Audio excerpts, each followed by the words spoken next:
안녕하세요. 좋은 가정 길라잡이 박현숙입니다. 오늘은 8월 6일이네요. 8월 6일 부모가 빠지는 함정이 있다. 부모가 빠지는 함정이 있대요. 그 함정의 편말이 이렇게 적혀 있는 것 같아요. 밀어붙이면 된다. 이게 편말이 하나 있는데 밀어붙이면 된다 라는 편말이 있는 거예요. 그래서 모두들 거기서 밀어붙이는 거예요. 그러다 보면 거기에 다 빠지죠. 함정이라는 것은 자기도 모르게 빠지는 거죠. 왜냐하면 유장돼 있으니까. 빠져서 나오면 괜찮아요. 그러면 함정이 아니죠. 빠져서 불행을 맛보게 된다. 이런 얘기죠. 나올 수가 없어서. 그래서 이런 함정에서 우리는 벗어나야 되는데 부모들은요, 어떤 함정에 빠지는 경우가 있다. 이런 얘기입니다. 초등학생 자녀들은 대부분 부모가 원하는 대로 따라온다. 특히 엄마가 하라는 공부에 조금만 집중하면 결과가 나온다. 성적이 오르지 않으면 그 정도에서 멈추는데 좋은 성적이 나오니 점점 더 공부를 시킨다. 초등학생 때 얘기예요, 지금. 아이들 또 욕심을 내죠. 하면 되네? 그러니까 초등학생 때는요, 엄마들이 또 아빠들이 너는 할 수 있어. 너 수학에 이번에 80점 맞았지? 너 90점 맞을 수 있어? 그러면서 막 밀어붙이는 거죠. 뭐 학원에 보내고 막 밤잠을 못 자게 하고 공부를 시켜요. 그러면요, 그렇게 열심히 하면 당연히 성적의 결과가 나와요. 그리고 그러면은 되네? 하면서 부모도 이제 더 밀어붙이게 돼요. 되잖아. 수학 학원에 다녔더니 너 이렇게 됐지. 국어를 이번에, 영어를 이번에 이렇게 막 밀어붙일 수 있어요. 근데 본인도 아이도 성적이 올라가니까 좋잖아요. 그러니까 그것을 부모의 말을 그대로 따라서 계속 달려갈 수가 있어요. 사실은. 부모들은 아이들을 밀어붙이면 된다는, 그런데 잘못하면 이게 함정이라는 것입니다. 무서운 함정에 빠진다. 이게 왜 함정이냐면요, 나중에 알게 돼요. 이거는 초등학교 시절에는 잘 몰라요. 어머 되네, 쟤 천재네, 학원비 더 열심히 벌어가지고 더 다른 학원 보내주면 또 그 결과를 얻겠네, 그러면서 계속해서 학습에 내몰게 된다는 것입니다. 그러나 청소년이 되면 공부에 지치는 경우가 많아요. 의지력이 바닥난다. 그런데도 부모는 밀어붙이죠.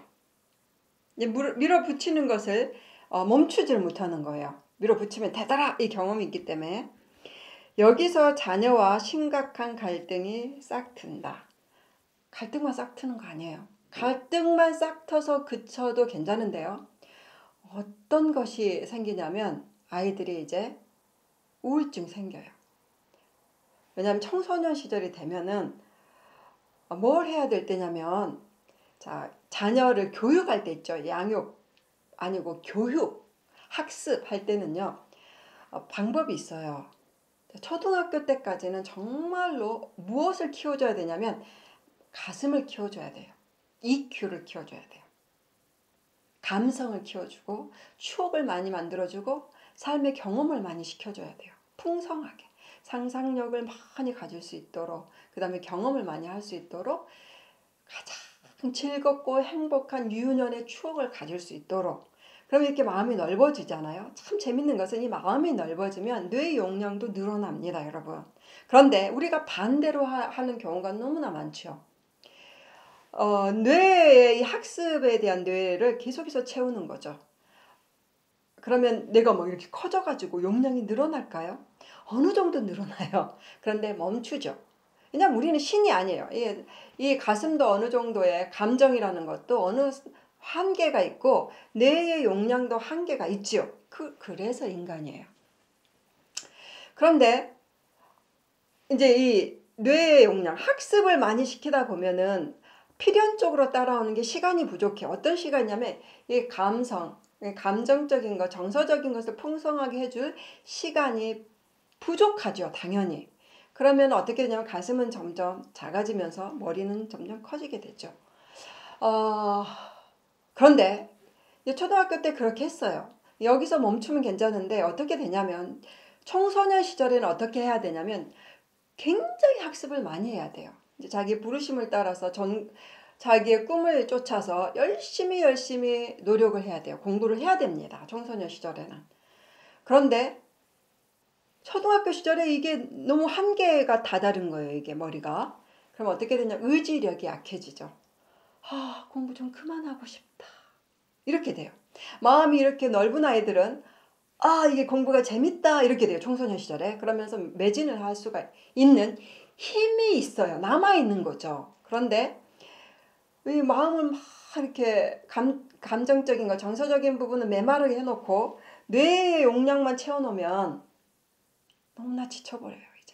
이제 왜냐면 청소년 시절은 어쩔 수 없이 학교든 어디든 사회가 공부를 할 수밖에 없는 환경이 되잖아요.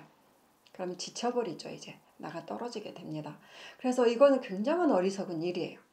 청소년 시절에는 더 많이 학원에 보내세요, 여러분. 왜냐면 나는 있잖아, 음악에 소질이 있어서 꿈이 그것이야. 그러면 막 익혀야 되는 거, 공부해야 되는 게 얼마나 많아요. 미술도 마찬가지고 또 체육도 마찬가지고 또 영어도 마찬가지고 수학도 마찬가지고 국어도 마찬가지예요.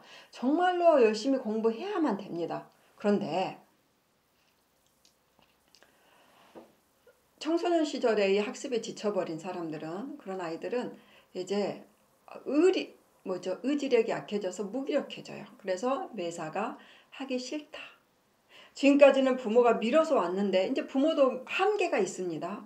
청소년 시절에 자녀 양육의 발달 단계에서 저희가 늘 얘기했죠. 앞에서 끌고 가려고 하면 엄청난 충돌이 일어나서 뒤에서만 밀어줘야 된다. 그런데 청소년 시절에도 계속 이제 엄마가 뒤에서 밀어주래 하면서 뒤로 가면 어떻게 될까요? 방향을 잃어버려요. 앞에서 막 끌고 가면 억지로 했는데 끌고 가는 사람도 없고 자기가 알아서 해야 되는 어디로 가야 될지도 모르고 너무나 또 지쳤고 이제 공부하는데 이렇게 돼서 함정에서 헤어나기 힘들어요. 그래서 부모들이 정말로 이걸 잘 아셔야 돼요. 초등학교 때는 풍성한 정서를 풍성하게 해주겠다. 마음을 크게 해주고 가슴을 크게 해줘야겠다. 이런 그리고 청소년 시절에는 정말 공부를 해야 된다라는 걸 아셔야 돼요. 그래서 초등학교 시절에 많은 교육비를 투자하지 마세요. 그것도 엄청난 손해예요. 청소년 시절에는 교육비에 투자를 하셔야 돼요. 근데 청소년 시절 전에 너무 많이 투자를 해버리면 재정이 없잖아요. 그래서 그걸 모아다가 청소년 시절에 투자를 하시면 됩니다. 그래서 함정에서 빠져나와야 돼요. 함정은 뭐냐면 밀어붙이면 된다. 이 함정이에요. 밀어붙이면 되는데 그게 함정이라니까요. 함정은 위장돼 있어요. 끝까지 밀어붙여서 되는 거 아니에요. 오히려 빠지게 됩니다. 함정에. 저희 막내가요. 저희 홈스쿨 했는데 정말로 많이 즐거운 시간을 많이 가졌어요. 그러다가 이제 대안학교, 저희 선교단체에서 하는 대안학교가 생겨서 학교를 보내게 됐죠. 중학교를. 근데 면접 때 그랬대요. 왜 이 학교 오고 싶냐 그랬더니 저는요 공부 좀 하고 싶어서요. 집에서 너무 공부를 안 시켜가지고 공부에 대한 욕구가 더 남아 있었나 봐요. 그래서 이제 학교를 갔는데 재밌니? 엄마 공부하는 게 너무 재밌어요. 뭐 이러는 거예요. 그런데 참 아이들이 이상하대요. 왜 그랬더니 아이들이 자기는 뭐 수학도 재밌고 역사도 재밌고 뭐 영어도 재밌고 과학도 재밌고 막 이러는데 그래서 막 이렇게 쏙쏙쏙 뭐 귀를 기울이게 된대요. 선생님 가르침에 수업 시간에. 그런데 자기 친구들이 누워 있대요. 이렇게 엎드려 있대요. 그래서 물어봤답니다. 왜 엎드려 있냐? 왜 자냐? 그랬더니 저거 있잖아. 다 배운 거야. 나 이제 저거 더 이상 하고 싶지가 않아. 나 너무 재미가 없어 공부가. 이러더래요. 그러면서 그런 얘기를 저한테 해주더라고요. 전 좀 미안했어요. 사실 너무 많이 놀려가지고 초등학교 시절에. 그랬더니 막내 아들이 하는 말이요. 엄마 감사해요. 왜냐하면 학교 생활이 너무 즐거우니까. 왜? 배우는 게 엄마가 늘 얘기했잖아요. 배우는 건 즐겁다. 그런데 진짜 집에서 홈스쿨 할 때도 이 배우는 게 즐거운 줄 알았는데 학교 가니까 진짜 배우는 게 즐거워요. 그래서 배우는 게 즐거운 뭐예요? 날마다 모든 시간이 행복하잖아요. 수업 시간이. 그 얘기를 하면서 엄마 감사해요. 많이 놀게 해주셔서 초등학교 시절에 많이 놀게 해주셔서 감사해요. 그러더라고요. 그래서 정말이에요. 여러분, 함정에 빠지지 마세요. 지금이라도 빠져나오셔야 됩니다. 밀어붙이면 되는 거 아니에요. 밀어붙이면 돼요. 그런데 그것이 다가 아닙니다. 그래서 초등학교 시절에 학습에 너무 내몰거나 너무 밀어붙이지 마세요. 아이들의 정서를 풍성하게 해줘야겠다. 왜? 중고등학교 가면 공부해야 돼요. 그때는 어떻게 해야 되냐면 내가 해야지.